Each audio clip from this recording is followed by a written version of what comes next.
Good morning, student. Here is the chapter 2 basic concepts of macroeconomics and its quick revision points. The first is final goods.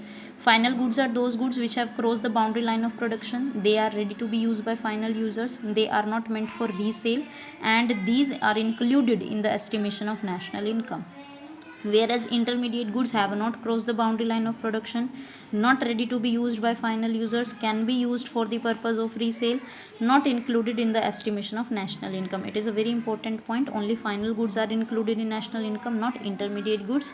Secondly, the final goods cannot be used for resale, but the intermediate goods can be used for the resale. Next is consumer goods. Consumer goods are those which are directly used for satisfaction of human wants. Types of consumer goods. There are four types of consumer good: durable, semi-durable, single use or non-durable, and services. Durable goods can be used for several years and of high value, like car, AC, furniture, etc. Semi-durable goods can be used for 1 year or slightly more, not of very high value, clothes, shoes, etc. Single use or non-durable goods are used up in a single act of consumption, means they are used for only one time, like sugar, milk, petrol, etc. Services are non-material goods. They are directly satisfy the human wants. Services of doctor, lawyer, and domestic servants are some example of services. Capital goods are the fixed assets of the producers, like plant and machinery is an example, and it is used either for the replacement or addition in the existing fixed assets. When it is for replacement, then it is not included in estimation of national income, but when it is for the new addition, then it is included. Producer goods is of two type: capital goods, which we have already discussed, and the non-capital goods, like we are talking about raw material here. Next is consumption expenditure. It is the expenditure by all the consumers in the economy. Consumers include the household consumers, government, and non-profit private institutions like temples, NGOs, gurdwaras, etc. So all the expenditure done by all these consumers is the in aggregate known as consumption expenditure. So these are the components of consumption expenditure. Next is investment. It refers to increase in the stock of capital in the economy. Here I refers to investment, delta refers to change, and K refers to capital stock. So investment refers to delta K, that is change in capital stock. It is also called capital formation. Now components of investment is fixed and inventory. Fixed investment means increase in the stock of fixed assets like plant, machinery, land and building, whereas inventory investment refers to change in stock, which leads to increase in the stock of raw material, work in process, or finished goods. Next is gross investment. Gross investment means total production of capital goods. Whatever the total capital goods are being produced, that is gross investment. Either they are produced for replacement as well as produced for the new addition. This new addition production is known as net investment, and it is included in estimation of national income. While the goods produced for replacement, they are not included in estimation of national income. So gross investment includes depreciation, which is represented by this replacement cost. So depreciation is also known as consumption of fixed capital or replacement cost. Net investment, it only includes production of capital goods for new addition to the stock of capital, means which increases productivity, and it does not include depreciation or replacement cost.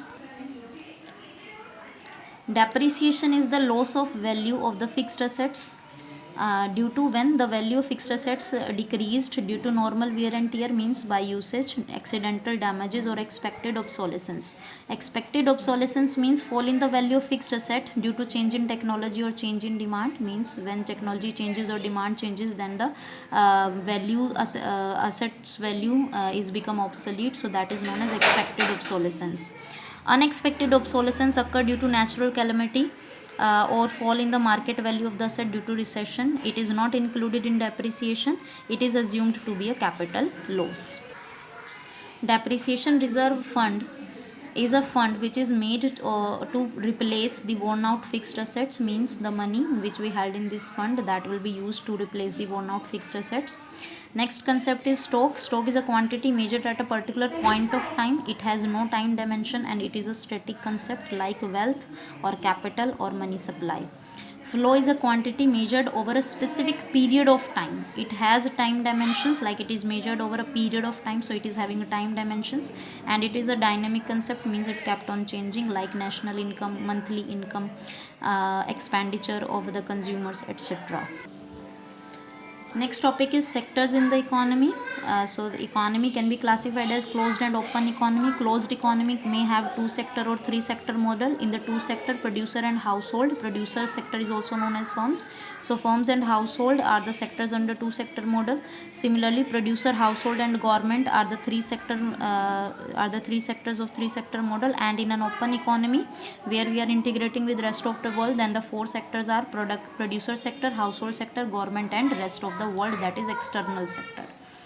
Intersectoral flow means flow of goods and services and money among these sectors which we talk about. So in a two sector model, the goods services and money flow between producer and household.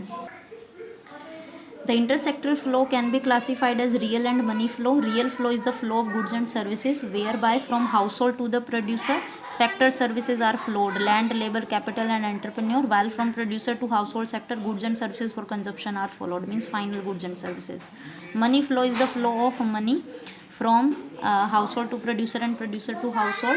So from household to producer, consumption expenditure is flowed, which is done to purchase the goods and services. Money is flowing from household to producer sector, whereas from producer to the household sector, factor payment is flowing, that is in form of rent, wage, interest and profit. So this is a flow of money where money is circulating, and this is the flow of goods and services where goods and services are flowing. So this is real flow and this is money flow. Next topic is circular flow of income. The flow of income is circular, means it is an unending flow which has no end in itself, and it includes the activities of production, income generation and expenditure among different sectors of the economy. So there are three phases of circular flow of income. The first is production of goods and services. Second is generation or distribution of income, means after production the income is being generated and it is divided between the factors of production, and then they will dispose it off or do the expenditure from that income. Clear? So these are the three phases of circular flow of income. It is an unending process, it keeps on moving like this. So these are the important points of this chapter 2. And it is very important points, bacha. It will help you in revising the concepts for periodics. Thank you so much and keep revising. All the best.